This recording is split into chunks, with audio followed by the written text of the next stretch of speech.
In this video, I'll show you how to set up two-factor authentication on Facebook in just a few simple steps. Two-factor authentication adds an extra layer of security to your Facebook account. This means that even if someone knows your password, they still won't be able to log in without a verification code sent to your phone. First, open the Facebook app and tap on the three horizontal lines in the top corner. Scroll down and tap Settings and Privacy, then tap Settings. Next, open Account Center. Inside Account Center, tap on Password and Security. Here you'll find the option called Two-Factor Authentication. Tap on Two-Factor Authentication, then select your Facebook account.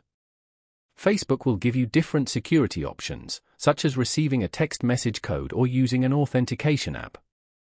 Choose the option you prefer and follow the instructions on the screen to complete the setup. Once it's enabled, Facebook will ask for a verification code whenever a new device tries to log into your account. And that's it. That's how you can set up two-factor authentication on Facebook.